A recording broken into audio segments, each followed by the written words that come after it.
നമസ്കാരം സുഹൃത്തുക്കളെ, നമുക്കിന്നൊരു കോട്ടയം ശൈലിയിൽ വരാൽ മുളകിൽ വറ്റിച്ചത് വെക്കാം. അപ്പം വരാൽ വെട്ടി വൃത്തിയാക്കി എടുത്തിട്ടുണ്ട്. കറിവേപ്പില, കൊടംപുളി വെള്ളത്തിൽ കഴുകി വൃത്തിയാക്കി വെച്ചിട്ടുണ്ട്. പച്ചമുളക്, ഇഞ്ചി, വെളുത്തുള്ളി, മുളക് പൊടി, മല്ലിപ്പൊടി, മഞ്ഞൾപ്പൊടി അതൊരു വേറൊരു പാനിലിട്ട് നല്ലപോലെ ഒന്ന് റോസ്റ്റ് ചെയ്തെടുക്കാം. അത് നല്ലൊരു ബ്രൗൺ, അതിൻ്റെ ആ കുത്തലൊക്കെ മാറുന്നിടം വരെ ബ്രൗണായിട്ട് ഒരു ബ്രൗൺ ഷെയ്ഡ് വരത്തക്ക രീതി. അപ്പോൾ കറിക്ക് നല്ല കളറായിരിക്കും. എണ്ണയ്ക്കകത്ത് അധികം വറക്കാണ്ട് അതിനകത്തിട്ട് അധികം മൂപ്പിക്കാതെ ഇത് കറക്റ്റ് പരുവാകുമ്പോൾ നമുക്ക് കാണാം. അപ്പോൾ വേറൊരു ചട്ടി വെച്ചിട്ടുണ്ട്. എന്നിട്ട് കുറച്ച് വെളിച്ചെണ്ണ ഒഴിച്ച് ഉലുവ ആദ്യം ഇട്ട് പൊട്ടിക്കണം. ഉലുവ ഒന്ന് മൂത്ത് ഉണ്ടോ പെട്ടെന്ന് പൊട്ടി വരുമ്പോൾ തന്നെ നമുക്ക് കടുക് ഇടാം. കടുക് ഇട്ട് ഒന്ന് വരുമ്പം ഇഞ്ചിയും വെളുത്തുള്ളിയും പച്ചമുളകും എല്ലാം കൂടെ അരിഞ്ഞ് വെച്ചിരിക്കുന്നതും കൂടി ഇട്ട് മൂപ്പിക്കാം. കറിവേപ്പിലയും കൂടി ഇട്ട് നന്നായിട്ട് ഒന്ന് മൂപ്പിച്ചെടുക്കാം. പച്ചമുളകും ഇഞ്ചിയും വെളുത്തുള്ളി ഇട്ടിട്ടുണ്ട്.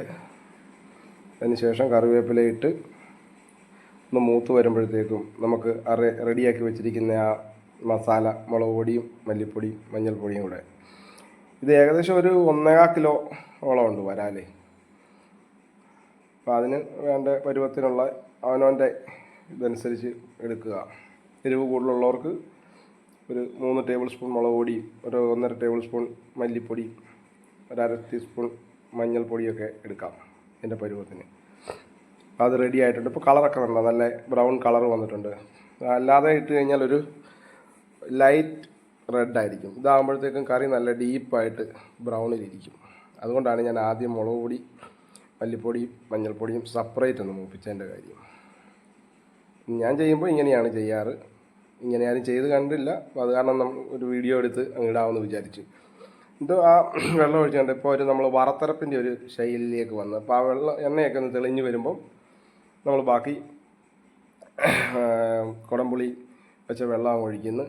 പോരാഴിക വരുന്ന വെള്ളം ബാക്കി ചേർത്ത്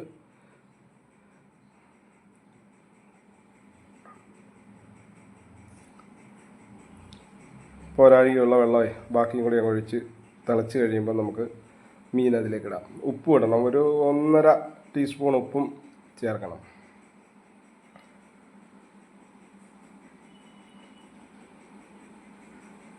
വരാലെല്ലാം അതിനകത്തേക്ക് ഇറക്കിയിടാം. നല്ല ഫ്രഷ് വരാനാണ്. പിള്ളേർ ചൂണ്ടയിട്ട് പിടിച്ചുകൊണ്ട് വന്നതാണ്. അത് നമുക്ക് പറ്റുന്ന ഒരു വിലയ്ക്ക് അവർ തന്ന് ഇപ്പം മേടിച്ച്. 4 വരാലുണ്ടായിരുന്നു. ഏകദേശം ഒരു 1.5 കിലോ വെട്ടി വൃത്തിയാക്കി വന്നപ്പോൾ ഒരു 1.25 കിലോ. അപ്പം നന്നായിട്ടുണ്ട്. കറി നമുക്ക് നോക്കാം, തുറന്ന് നോക്കാം. അപ്പം നല്ല കറിയൊക്കെ വറ്റി വന്നിട്ടുണ്ട്. കുറച്ച് കറിവേപ്പില ഇട്ട് ശകലം പച്ച വെളിച്ചെണ്ണ മേളിൽ കൂടെ അങ്ങ് ഒന്ന് തൂളി വിടാം. ലേശം പച്ച വെളിച്ചെണ്ണ തൂളാം. അപ്പോൾ ഓക്കെ ആയിട്ടുണ്ട്. ഇനിയൊന്ന് ചട്ടി വന്നെടുത്ത് ലാമ്പി അങ്ങോട്ട് വെച്ചാൽ വെള്ളമൊക്കെ ഒന്നും കൂടെ ഒന്ന് വെച്ച് കഴിയുമ്പോൾ ഇരുന്ന് ശകലം കൂടെ അങ്ങ് വറ്റും. നല്ല അടിപൊളി വരാലുകൾ റെഡി. ഓക്കെ.